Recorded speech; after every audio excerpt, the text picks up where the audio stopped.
Welcome to Gita Wisdom with Lakshmi. Today is May 6th, 2025, and we continue our ongoing study of the Bhagavad Gita with chapter 2 today. Very good chapter, Sankhya Yoga.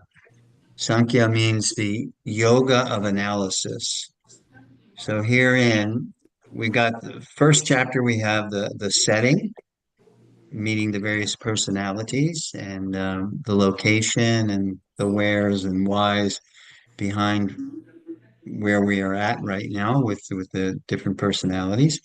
And now we move into chapter 2, which the first few verses will be kind of a continuation of chapter 1, and then we'll move into the actual philosophical analysis that Krishna gives Arjuna.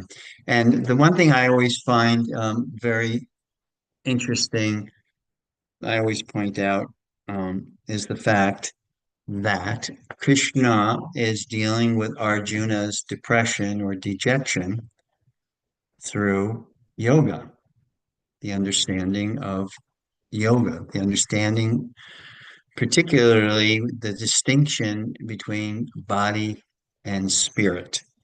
And that in that way, Krishna wants to give Arjuna the understanding that what is the distinction between illusion and reality? Because it is only when one is in the illusion, the cloud bank of illusion, that one suffers. Now, we may experience different things like pain, etc., but suffering primarily is on the mind.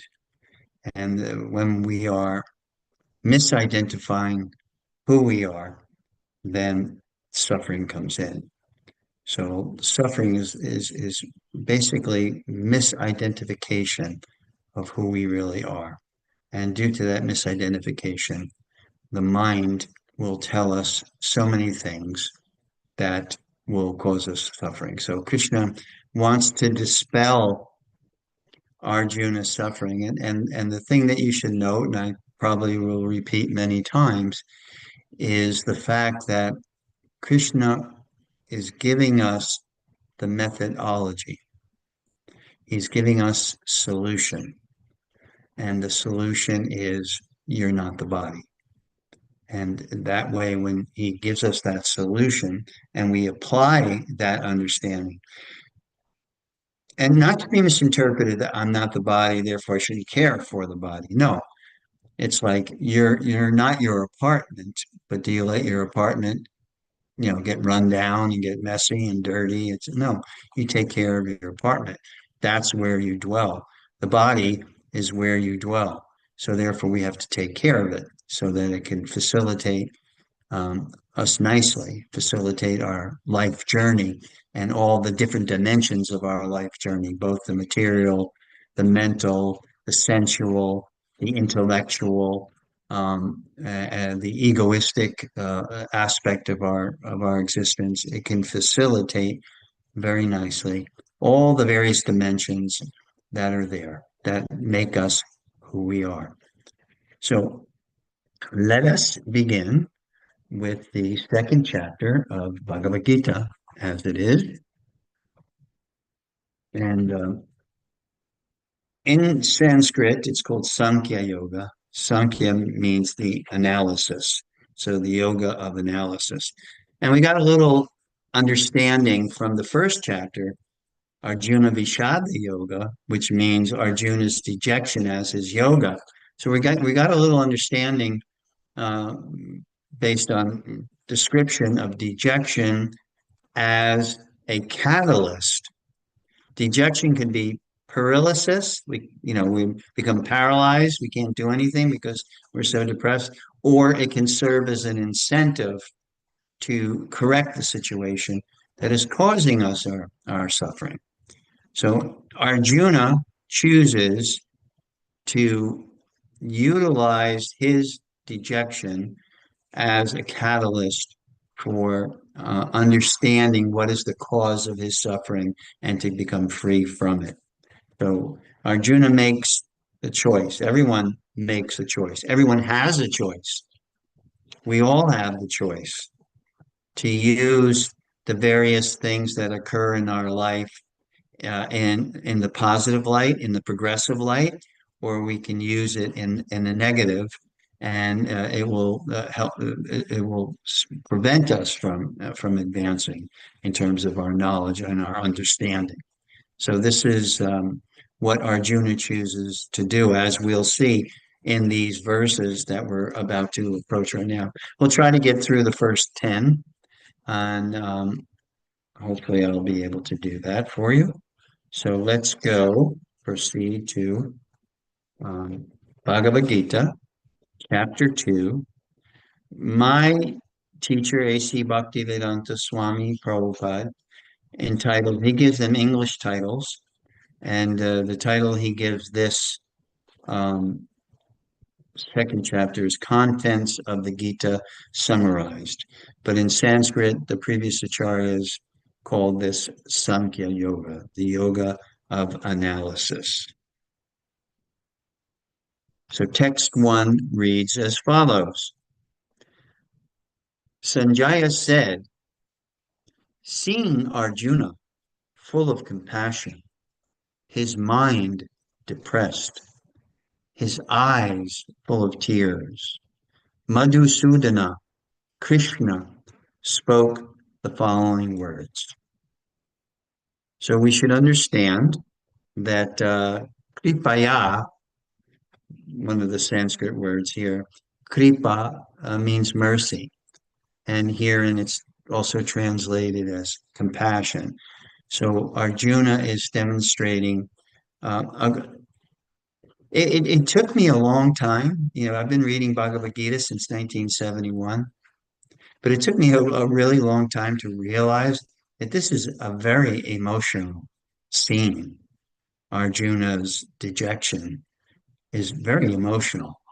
You see here, what are the words that are used? Kripaya, compassion. So his heart is full of compassion. And Prabhupada in his commentary makes it a point to say that compassion can be either material compassion or sentiment, or it can be uh, true compassion. Compassion meaning understanding the nature of the living entity as a spirit soul, understanding that and offering a solution that will connect the living entity to its true spiritual nature. And when we connect to our true spiritual nature, then the suffering condition is relinquished. We're free from that suffering because we're coming from a perspective of clarity rather than a perspective of confusion or lamentation. So this is what is meant by compassion here. He's experiencing kripaya, he's experiencing compassion or mercy for others, but it's based on attachment. It's based on his attachment to his family and his friends. And that is more of a sentiment that he's experiencing rather than true compassion for the nature of the soul. When we say compassion for the nature of the soul, it means that we not only perform actions which are beneficial for our realization of the self, the true self, but we also act in such a way that we help others to have that same kind of realization. So why Prabhupada terms this as material compassion or sentiment is because Arjuna is thinking of their bodies. Their body is, flesh and blood, my kin, my friend, etc. But in reality, their spirit soul. So he is making a decision based on the sentiment that will not free them from the misunderstanding of who they are, nor will it free him from that misunderstanding, but it causes to us to remain in that misunderstanding. So being kind or being nice to someone, but yet they remain in the mindset, in the position that keeps them in the suffering condition is, according to Bhagavad Gita, that's not true compassion. True compassion means we provide or we understand, and in that understanding, we act and speak in such a way that we can help someone have the realization that their spirit and all the constitutional positions and qualities of us being spirit can be realized. And one of the constitutional qualities of the soul is ananda. The soul is often, the qualitative nature of the soul is often described as Sat Chit Ananda. Sat meaning eternity, Chit knowledge, and Ananda bliss. This is our constitutional nature: eternity, knowledge, and bliss. So we look at the material dimension of ourselves, and if we try to relate to the body, the male body, the female body, the Caucasian body, the Asian body, etc., then that is not eternity. That is the dimension of our existence, which is temporary, and that means the body. The body is temporary. Who can deny? Who can deny the fact that the body is a temporary vehicle? So the yoga is meant to connect us or reconnect us with understanding the true nature of the self and experiencing, because yoga is experiential, particularly bhakti. We experience the nature of the soul, the eternality of the soul. It's described by many of the saints of the past who have written on the Bhagavad Gita, commented on the Bhagavad Gita, that the nature of the soul is spiritual, and therefore we can experience its qualities of spirituality.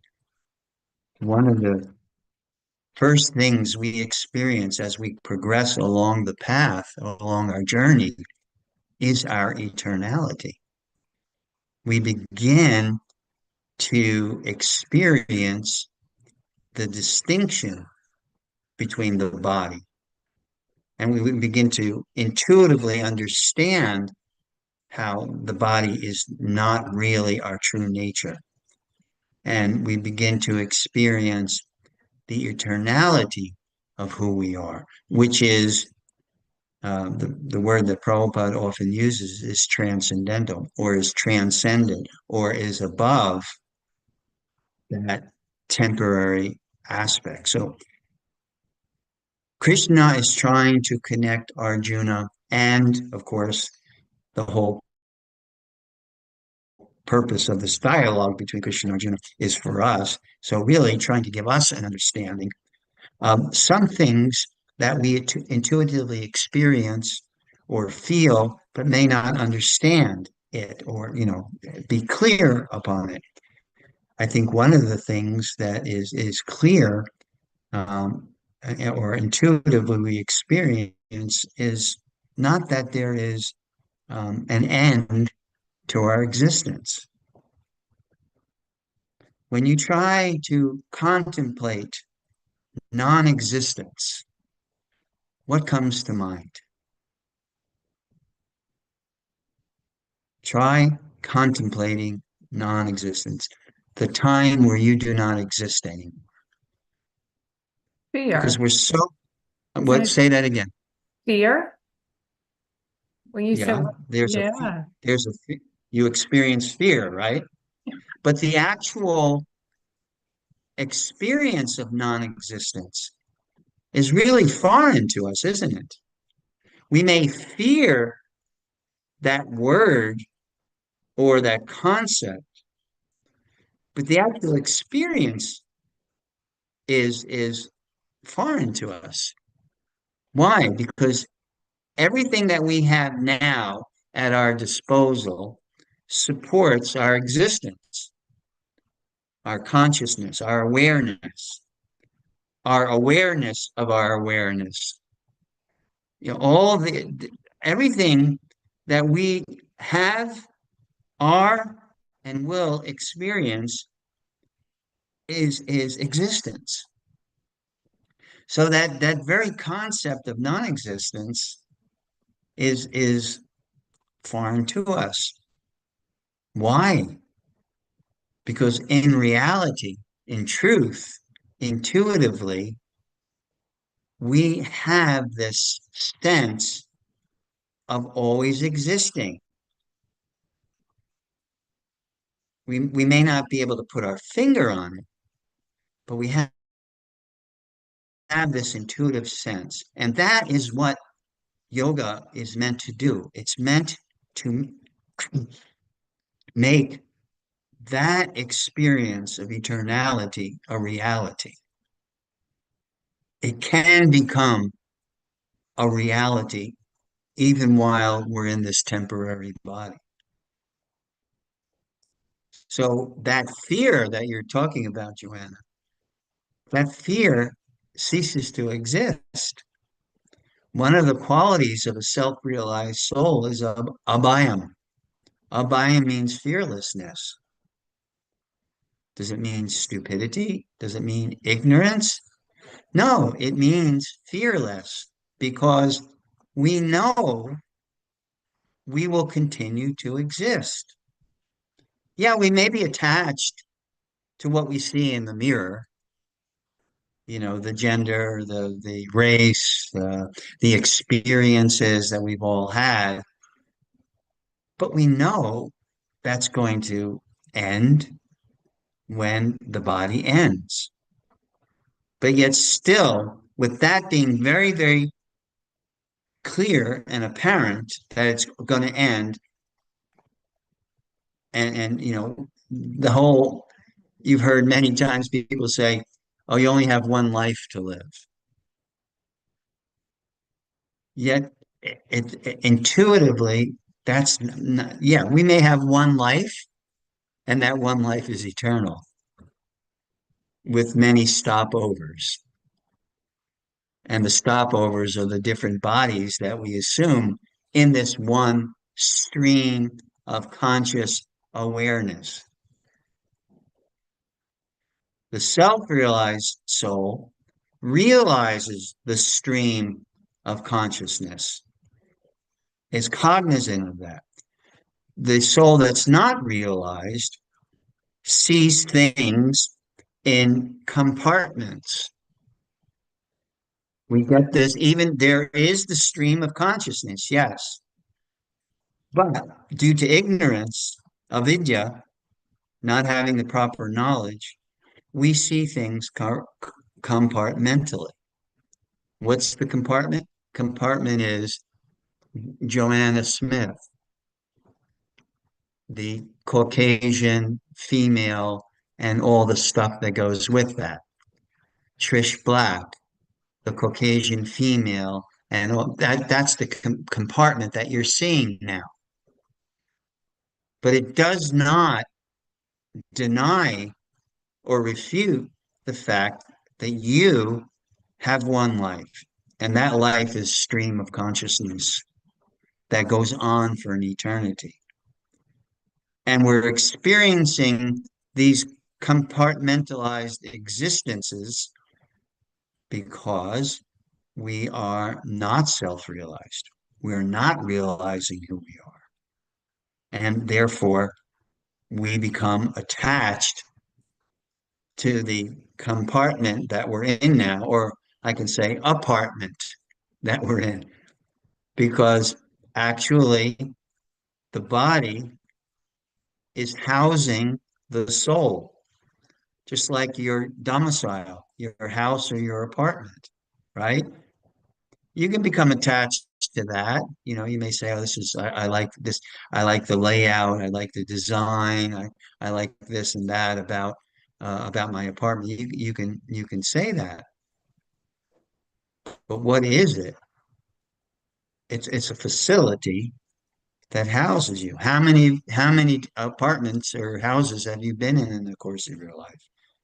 The house you were born in, the house you were raised in, and many you may have many. I was raised in basically two houses, an apartment in Newark, New Jersey, and a house in Kenilworth, New Jersey, up until the age of 22 when I finally left home. And then I went to another place. I went to New York City and I lived there for years. And I went from New York City, Manhattan to Brooklyn. So I was in these different apartments or compartments, which was facilitating my living. So the body can be seen as a compartment or an apartment, which is housing or facilitating the consciousness of the soul. And when the consciousness of the soul is not realized, from where it comes, that the consciousness is emanating not from the body, but from this spark of spiritual energy called the soul, only until we have realization of that fact and experience of that fact. And it can be experienced through the process of yoga. In Bhakti Yoga, the yoga system which I practice, the experience is love. Bhakti Yoga brings out that intrinsic quality, powerful quality of love emotion in relationship. Just like we have love emotion in relationship to other beings, our parents, our siblings, our partners, our friends. We have loving relationships like that, and they have all their unique flavors. And even in friendship, you can have a deep friendship or you can have a peripheral friendship. But you have a loving emotion. Bhakti helps us to understand that not only is this living entity eternal, an eternal stream of consciousness, but that eternal stream of consciousness is full, complete. Om Purnamada Purnamidam Purnat Purnamudachate Purnasya Purnamadaya Purnameva Vasishate. It's perfect and complete in and of itself. And its predominant experience of that soul is love. So bhakti is love and devotion as the connective feature when it is uh, um, experienced through a sadhana, a bhakti sadhana. It helps us to reconnect with that stream of consciousness that is eternally in relationship with the supreme consciousness, God, divinity, the supreme divine. We connect in that particular way. So that's there. And Arjuna, he's experiencing kripaya or compassion, but it's because of the body, my kin, my blood, and that's why. But Krishna is going to tell him that you cannot save them. This is their destiny. This is their course to be in this battle. Even Krishna tells Arjuna, even you walk away from the battlefield and you don't kill a single soul, is that going to save a single soul that is destined to die here in this battle? Absolutely not. So what are you doing? All you're doing, Krishna tells Arjuna, all you're doing is rejecting your dharma. And rejection of your dharma is not helping the world, nor is it helping you. And that is why Krishna emphatically tells Arjuna, do not reject your dharma. Accept your duty, accept your responsibility. Understand that all this is the flow of destiny. And you can either, through your Dharma, experience and be part of that destiny, which is your destiny, or you can reject it and try to walk away from it, but change really nothing. You may survive, but all those destined to die on the battlefield will die. So you're really not doing anything for that. Another interesting point of this first verse is the name. Notice throughout the Bhagavad Gita, Krishna is addressed by Arjuna or Sanjaya by different names. Those names are relevant to philosophical points that are either being brought up in the verse or will be brought up in the successive verses. So here, Krishna is called Madhusudana, and Madhusudana means the killer of the demon Madhu. There's a Leela, a pastime, where Krishna there's this big demonic force personality, and Krishna does battle and ends up killing the Madhu demon. So he's called Madhusudana, the killer of the Madhu demon.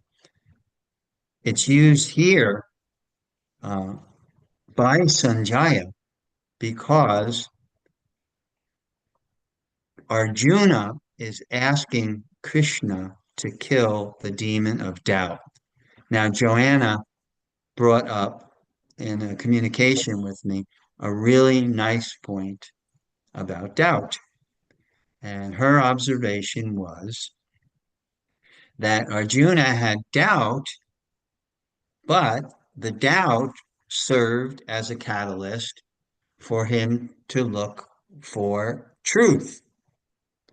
And then the other nice aspect of her observation was Duryodhana didn't have doubt. He was like, we're gonna win. We got the bigger army. We got the baddest warriors, and he had an arrogance. So that arrogance, his freedom from doubt, did not allow him to be introspective and look for the truth. To have him step back and say, really, is this the way to settle a battle that's going to kill thousands and thousands and thousands of warriors and wreak havoc on society, cause so much disturbance to society? If Duryodhana was doubting his decision, it may have caused him to take the same path as Arjuna. What is the truth? What I'm searching for the truth. But Duryodhana didn't have doubt.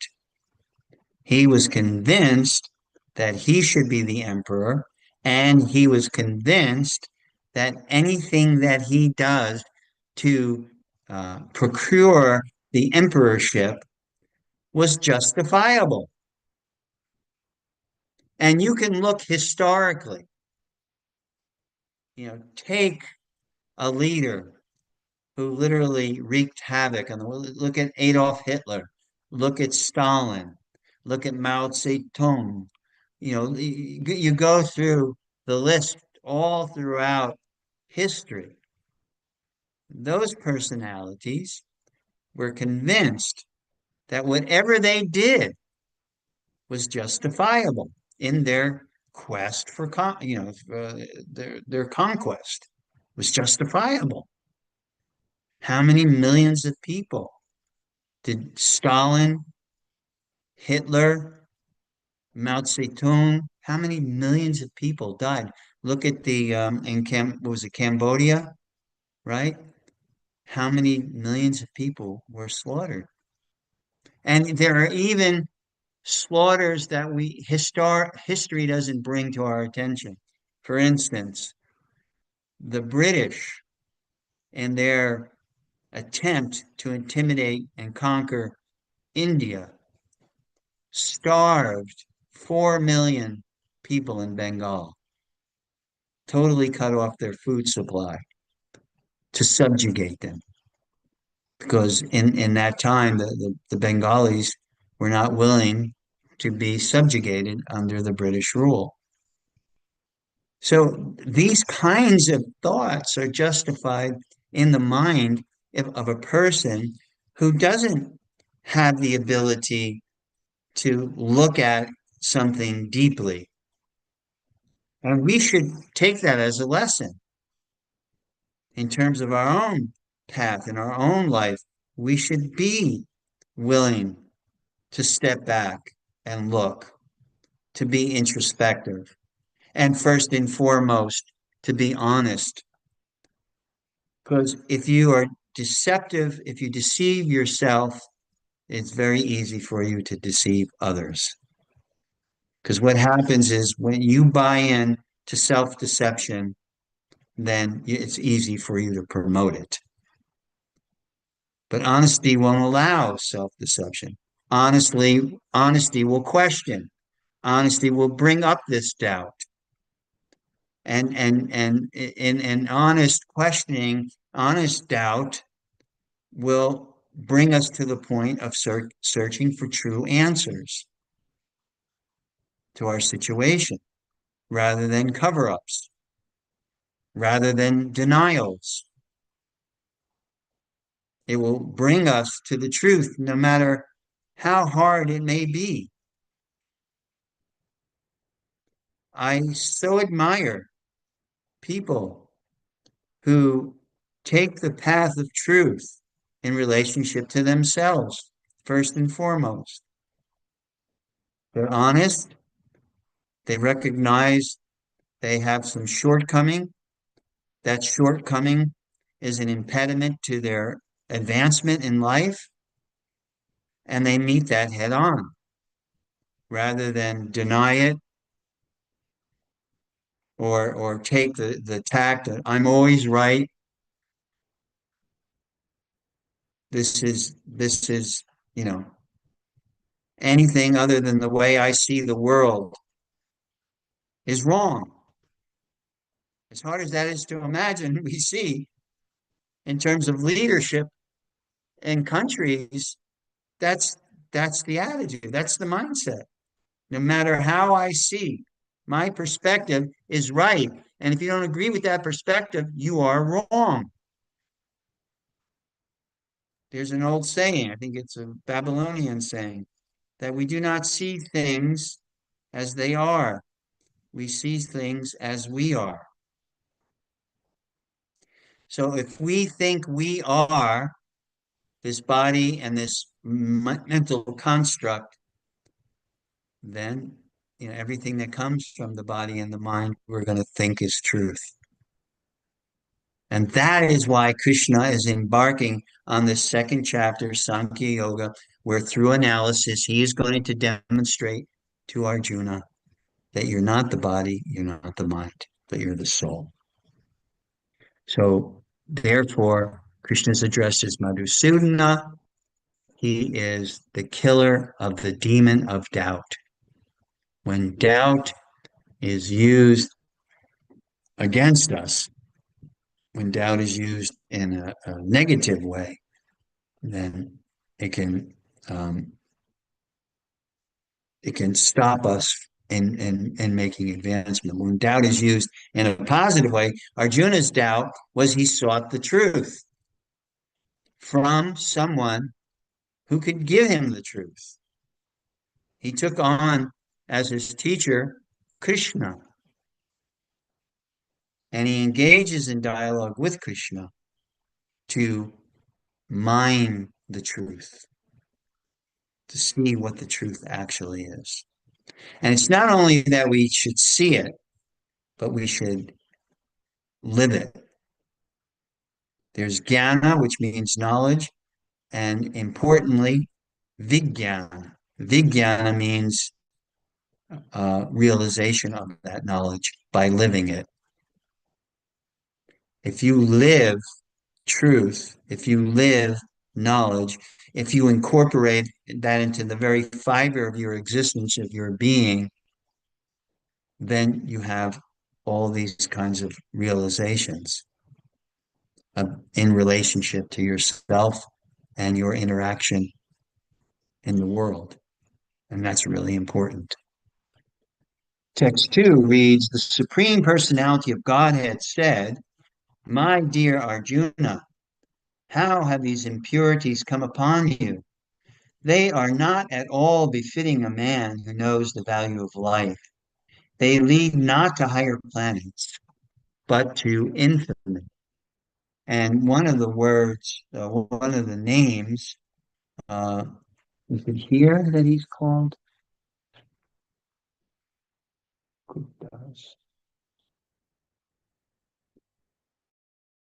Yeah, Krishna, the first word that Krishna says in Sanskrit is kuta. And kuta means, where's this coming from? Where is your mindset coming from? That's not who you are. You're noble. You're nobility. You're a truth seeker. So where is this coming from? Where is this weakness of heart coming from that is putting you in this debilitated condition? That's what Krishna has asked. He says, Kutta tva kasmalam nidam. My dear Arjuna, how have these impurities of the heart, impediments, impurities, dirtiness of the heart, that word is used in relationship to the heart when it covers the truth and allows us to live in ignorance. So Krishna is asking, how's this happened to you? Arjuna, you're a noble warrior. You're the warrior who took the vow that the enemy will never see your back. You're the personality who took the vow to always protect the innocent. And now you're saying, I'm walking away from that. I'm going to show the enemy my back. I'm not going to protect the innocent. So therefore, Krishna says, Kuta, where from? What's going on? What's happening here? Why are you doing this? It doesn't make any sense. You are one of the words, the names that Arjuna is called throughout the Gita is Partha. And Partha means the son of Prita. And Prita is Queen Kunti, his mother. And Queen Kunti is a very noble soul. There's a couple of, through the course of the Mahabharata, there's a couple of um, uh, speeches or lectures that she gives. One is on bhakti. That's amazing. It's in the Srimad Bhagavatam or the Bhagavad Purana, the first canto, eighth chapter.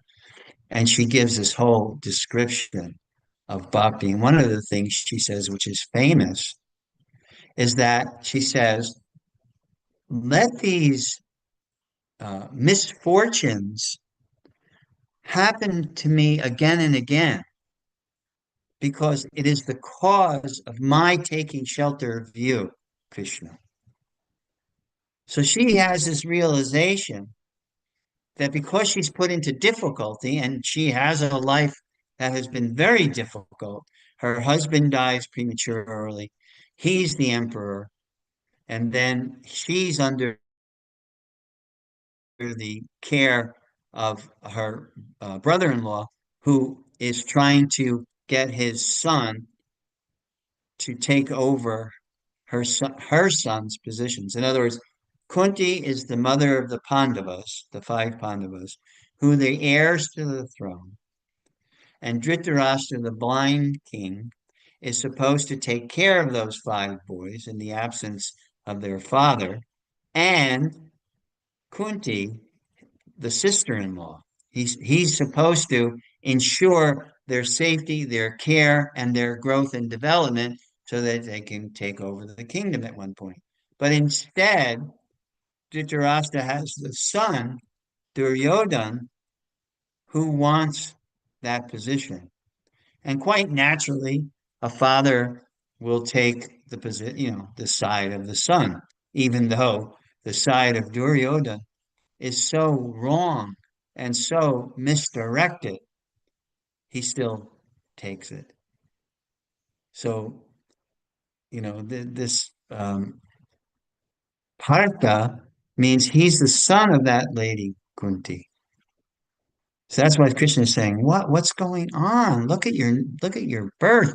And not only look at your birth, look at your activities through your life. You've never once shirked your responsibility, no matter how many difficulty, how difficult it was, and how overwhelming the odds against you were. You never shirked your responsibility. Why is it this weakness of heart coming over you now? Doesn't make any sense. That's what Krishna is saying. How are these impurities? He's equating this weakness of determination to fight is due to the impurities within his heart that's covering him. Those impurities are causing ignorance. That ignorance is causing him to act adharmically, wrongly. They're not befitting you, and they will not lead you to the destination that you are so deserving. Keep in mind, everything is in context to this culture. And in this culture, there is firm belief and commitment to the principle that we're eternal beings. And if you don't live a dharmic life, you'll incur bad karma. So that means your next life, you're going to experience that bad karma in the form of disease, in the form of financial instability and loss, in the form of health, in the form of lack of access to knowledge, in the form of how you're not beautiful. You get very um, your your beauty is lacking. Let's put it that way. I won't say you're ugly because beauty's in the eye of the beholder, but I'll say the natural beauty is lacking. That's the results of bad karma. The results of good karma, dharma, is you get a life that can facilitate your journey on your path to liberation.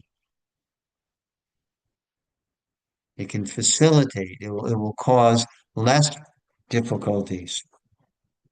So, Krishna is saying this is not going to facilitate, who you are and what your destiny is to be.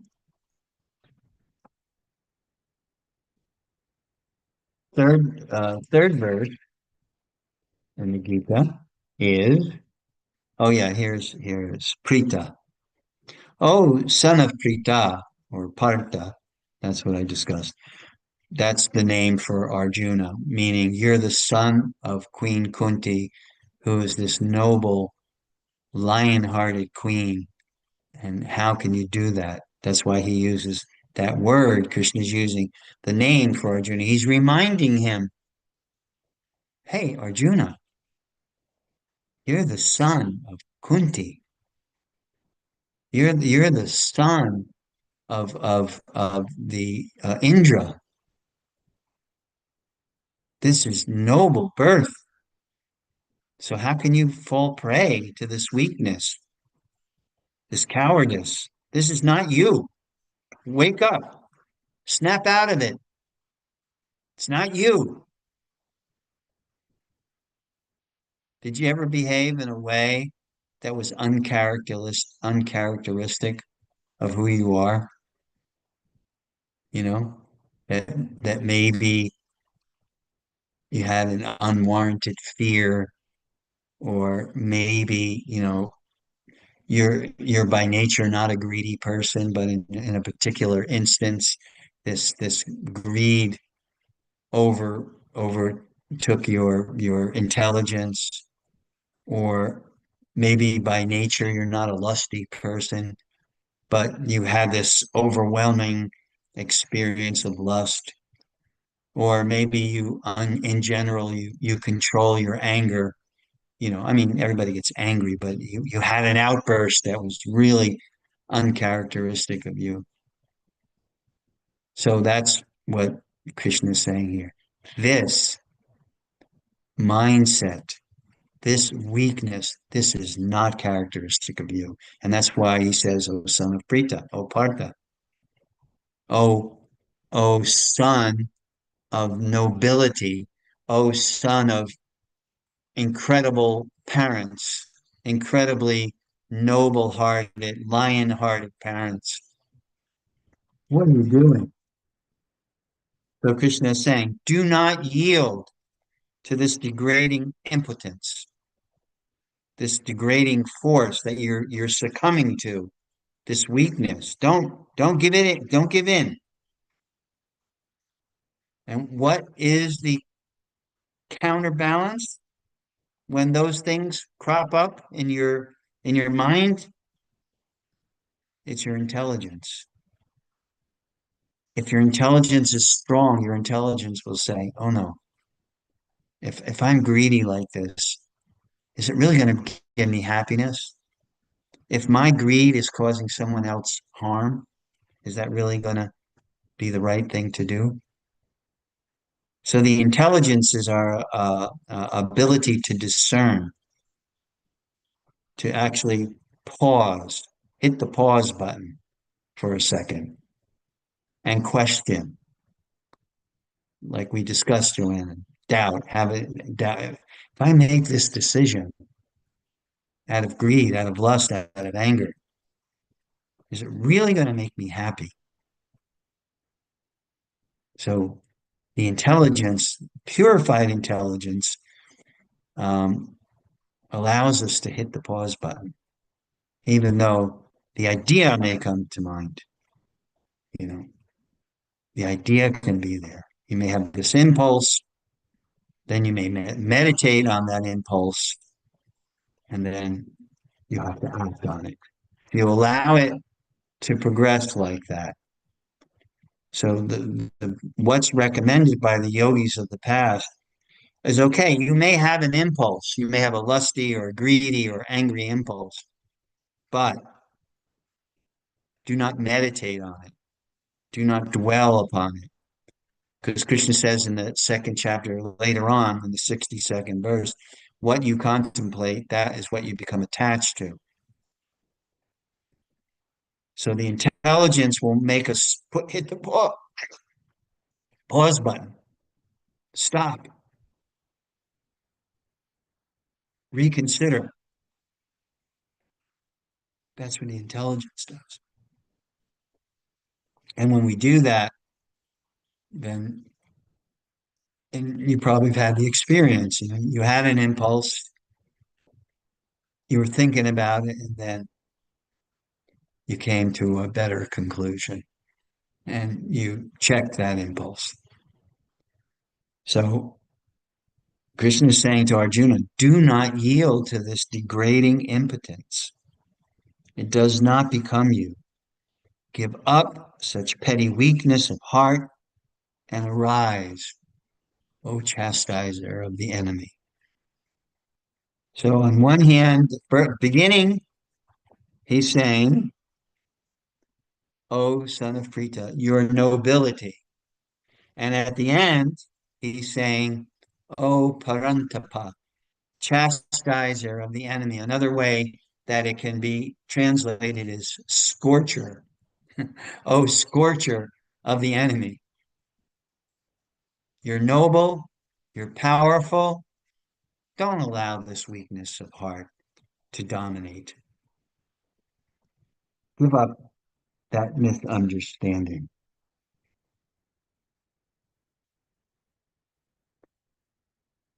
There was a story from the Mahabharata, and this is underscores the importance of good guidance.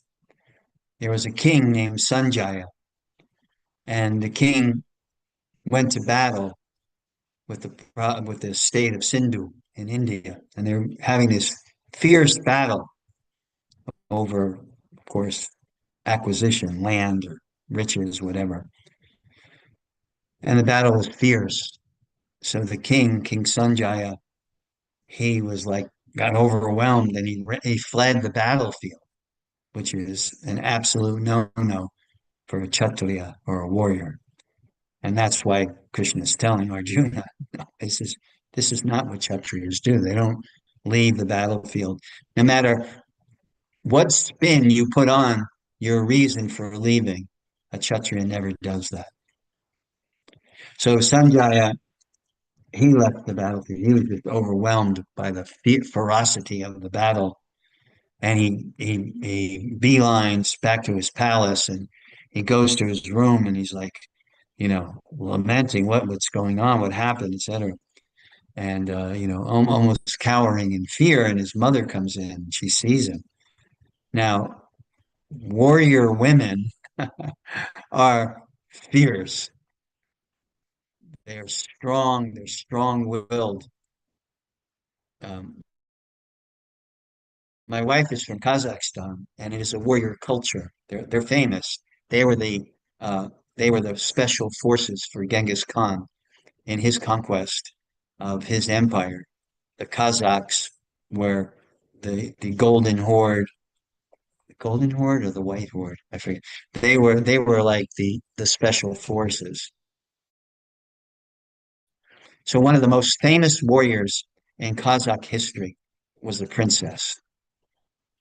She was just a fierce. She was beautiful. She was attractive, but she was a fierce warrior. So her father tried to push her to to get married, and she said, "I only marry the man that can beat me in a wrestling match." So it was announced, many came, and she beat them all. Over 100 suitors came, and she wrestled them and beat them all. But she finally was attracted to one prince, one warrior. So she thought to herself, "I'll throw this match." And she threw the match and he beat her and they got married. But that's how fierce of a warrior she was. So the mother comes in, she sees her son cowering in the corner. He's supposed to be on the battlefield, winning, and she just lectures him. This is not the attitude of a Kshatriya, of a warrior. You are king, you are to protect your citizenry. If you leave the battlefield, that's the example that you're setting for all of your warriors. You're just prepping them for defeat and defeatist mentality. Krishna says that in the Gita, yad yad acharati shreshtas whatever the great men, great people do, women or men, common people will follow. So you're the king. And the great thing about this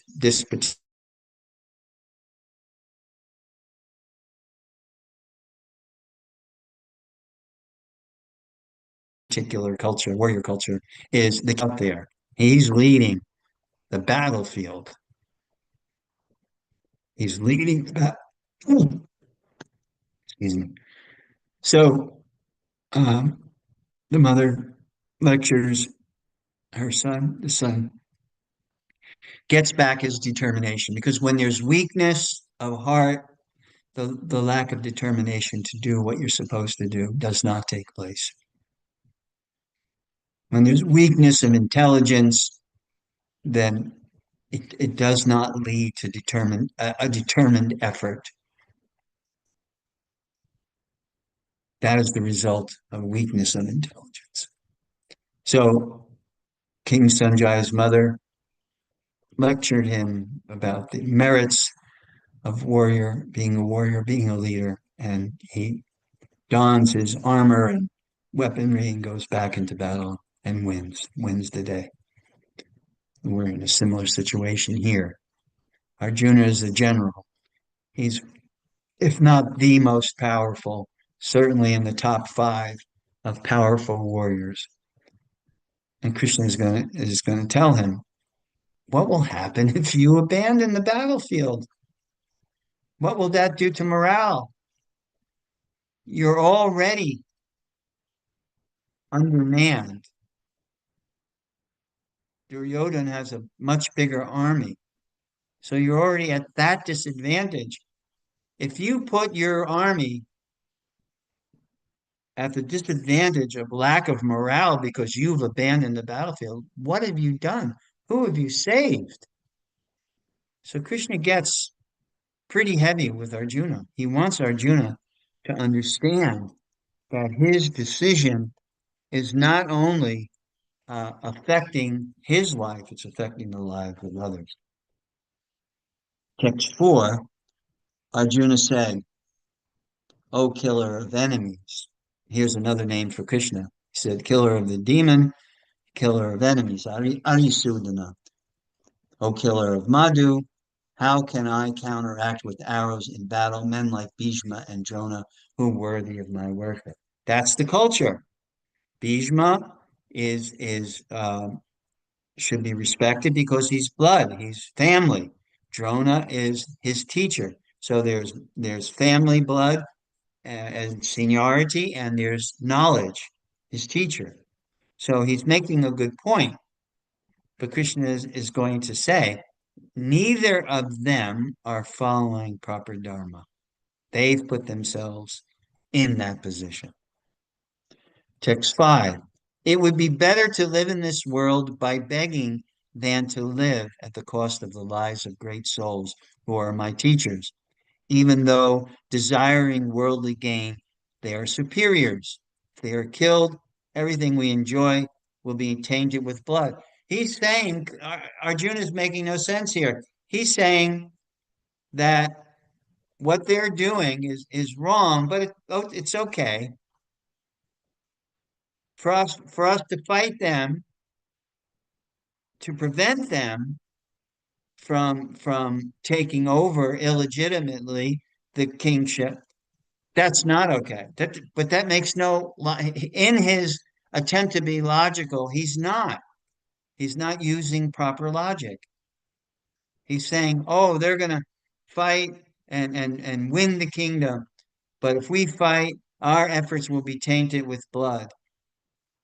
No, Arjuna, wake up. That's not the logic you want to know. It's better to live in this world by begging.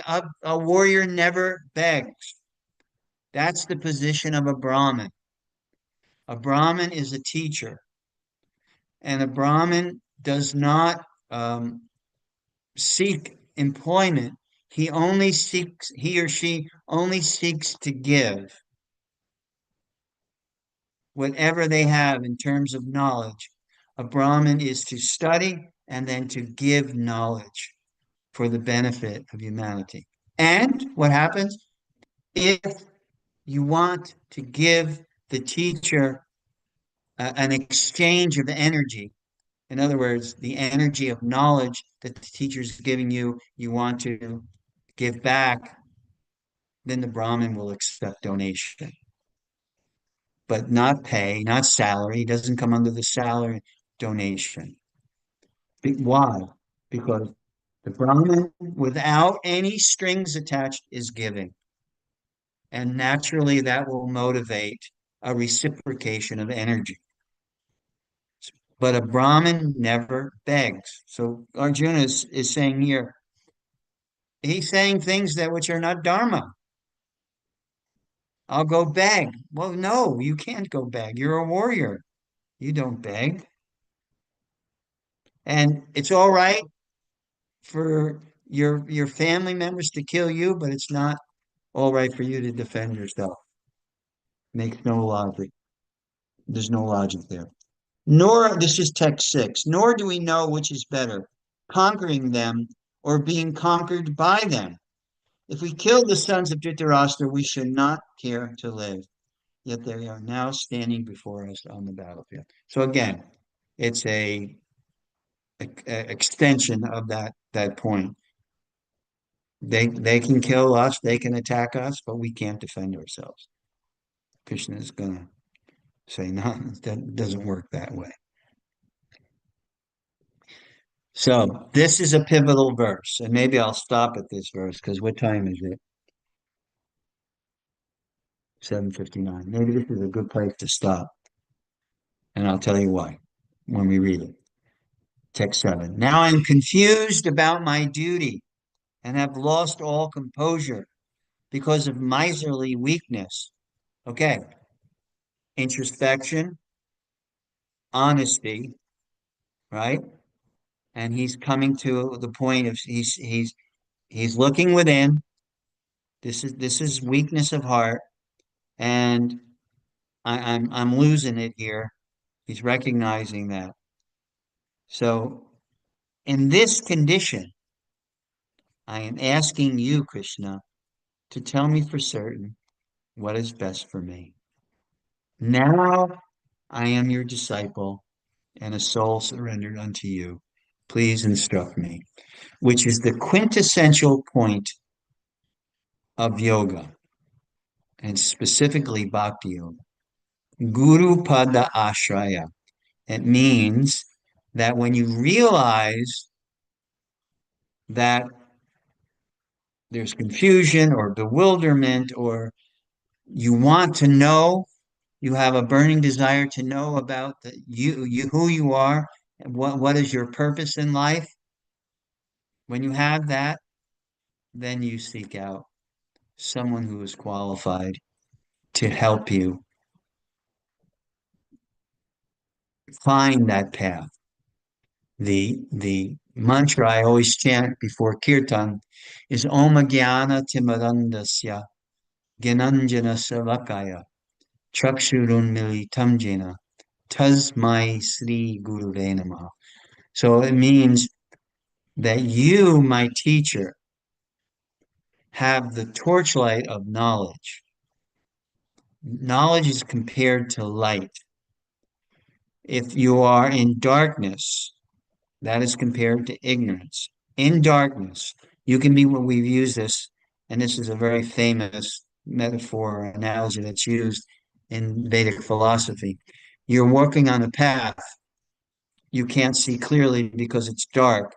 You see on the path what appears to be a snake, and you experience fear and run away. The next morning, you come back in light and you see that snake was a rope,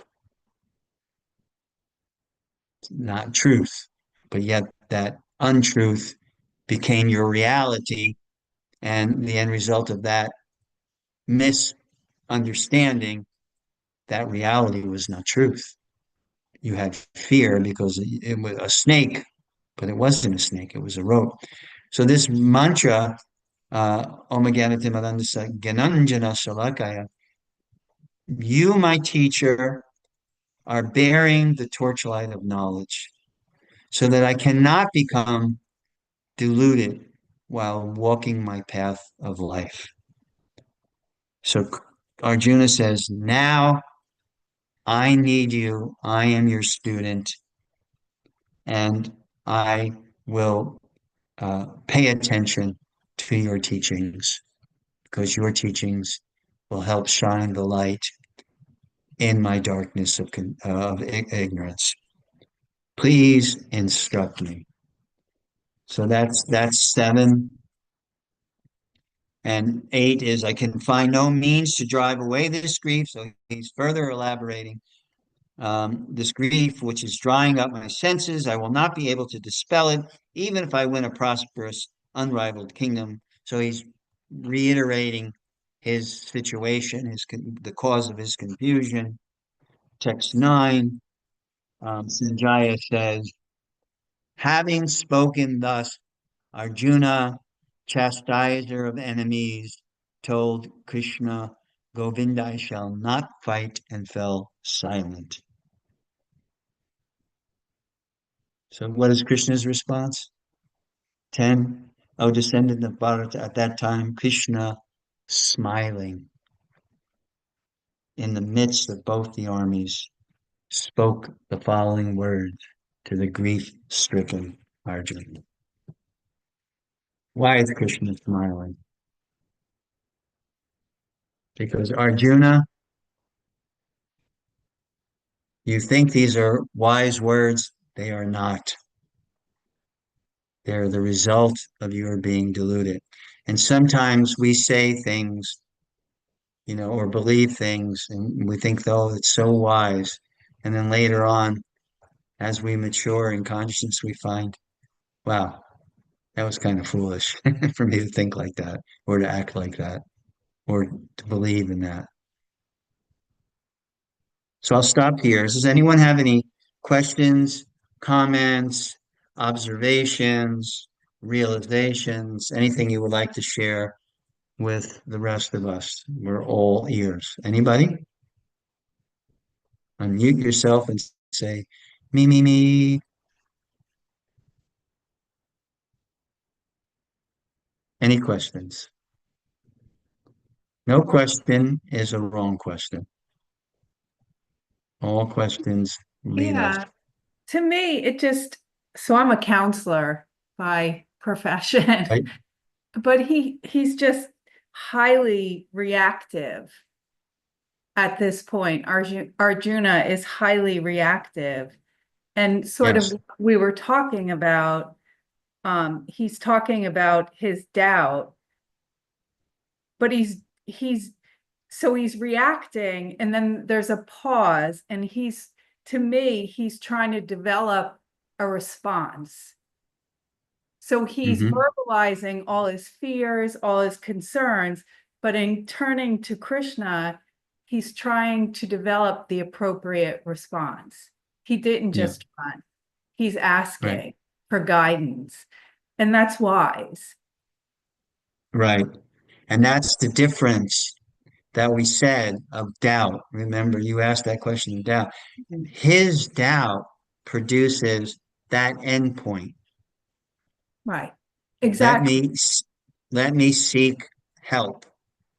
Now, as a counselor, the people that are really coming to you seeking help, or the people that feel like I got to do this because the judge ordered me, or whatever the case may be.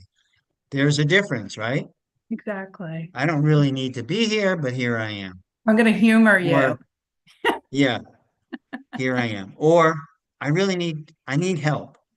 I need a really non-judgmental pair of ears to Yeah. hear me out and give me, well, really a good counselor doesn't tell Right. a person what to do. Right. My wife is finishing up a life coaching counselor course that she's adding to her many degrees, and she's finishing up in July. But from what I hear of her seminars that she's attending on Zoom, you know, the counselor's expertise is to direct, guide a person to look within honestly and to come up with a solution, not to say to you, okay, Joanna, tell me what to do. Right. Like, I've been doing drugs for 20 years and I've tried this and that. And tell me, I always tell you, people we all have reactions to things, but that pause and then to develop a response, which is engineered to produce a desired effect. But we all have those reactions, but we don't have to act. We can be angry, but you can't kick the dog, right? right. So you have to understand the difference. So develop a response and tell the dog to sit and wait. But we're getting off topic. But anyway, to me, it just seems like he's highly reactive and kind of lost his mind at that point. Right. No, exactly. Scared. He's bewildered. He Yeah. doesn't know. He's not used to this mindset. Right. Now, I want you all to remember that this is Leela. This is Arjuna acting, and he's a good actor. It's not really Arjuna. It's Arjuna putting on the role of a person who gets bewildered by life challenges and comes to a crossroads. I don't know what to do, right? And some people choose drugs, alcohol, sex, gambling. They choose that that fork in the path to deal with their challenges and end up creating more challenges and compounding the existing challenges. Arjuna took the path of, I need guidance, I need advice, I need an environment, psychological environment that will help me to examine things in an open, honest way and recognize the truth when it manifests. See, because we have to be in a position to recognize truth when it manifests. Otherwise, if we're not in that position, if we don't possess the proper mindset, then what happens? The truth may be staring you in the face. The answer is apparent, glaringly apparent, but you're not ready to see it, right? It goes back to that saying, we don't see the world as it is, we see the world as we are. So when the truth manifests itself as it is, but we're looking through the lens of we are how we are, then it's twisted, it's misconstrued, it's misidentified. So the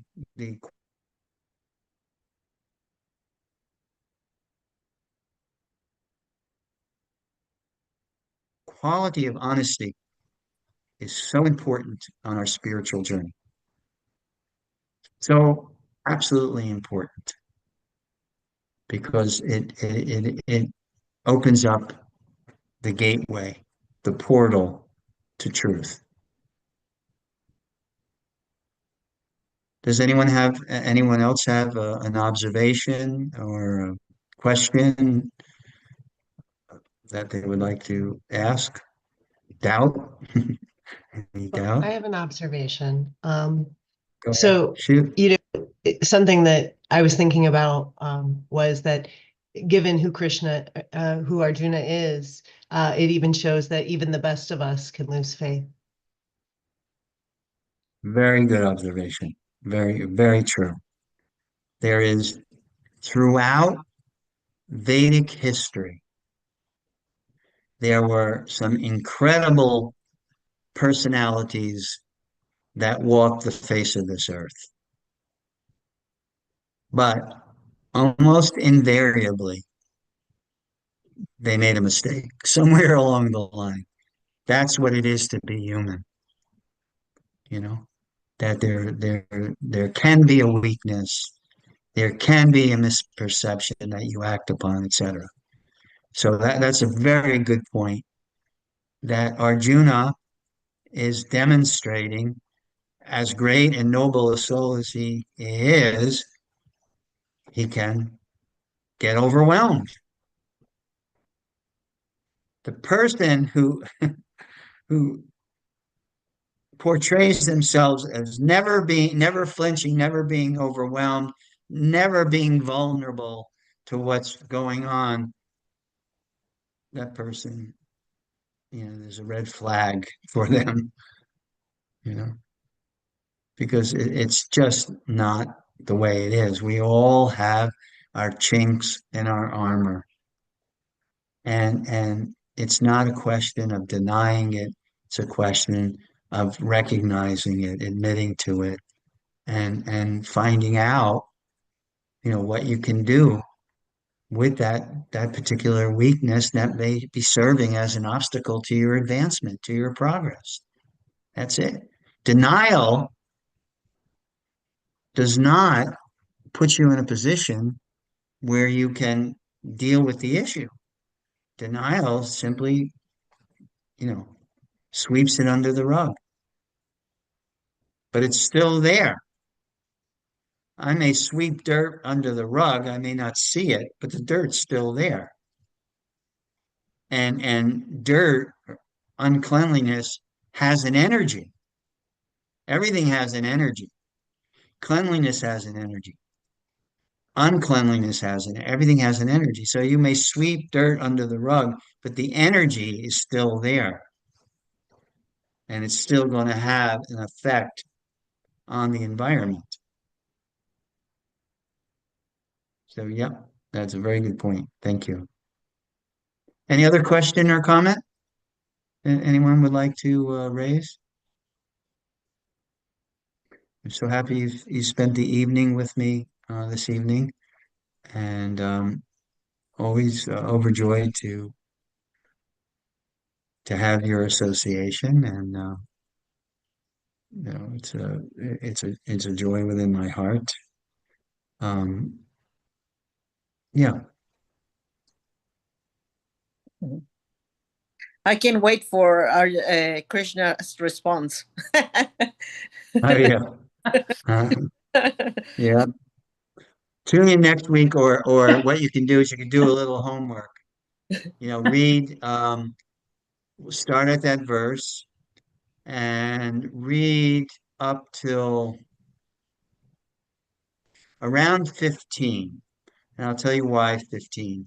You can actually go beyond that. You can go to actually 33 if you want, but you'll get,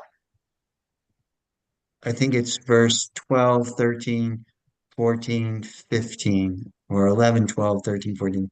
You'll get the beginning of the philosophy that Krishna is going to give Arjuna, give us, the insight into the nature of the self. Thank you. Thank You're you. welcome. Thank you all. You all have a very pleasant week, healthy, happy, and holy week. And I hope to see you. For those of you that are in the area, um, we have this program on this Saturday at my house at 5 o'clock. It's a very auspicious day. So be with us for Kirtan. I'll give a brief lecture and then we'll have a wonderful vegetarian feast at the end. So if you're in the area, please come join us. And you can text me, email me, Facebook me, whatever. I can give you all the details. But I know Angelica is a regular attendee, so she It's has my the birthday. details. It's your birthday, Birthday. April, May 10th. Congratulations. What a wonderful day, Lord Sringadev's appearance. What a great day. So come, Yeah. celebrate with us. Okay. All right. Thank you, everybody.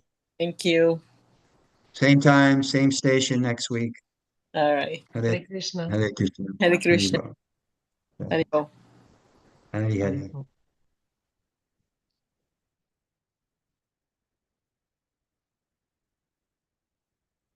Hare.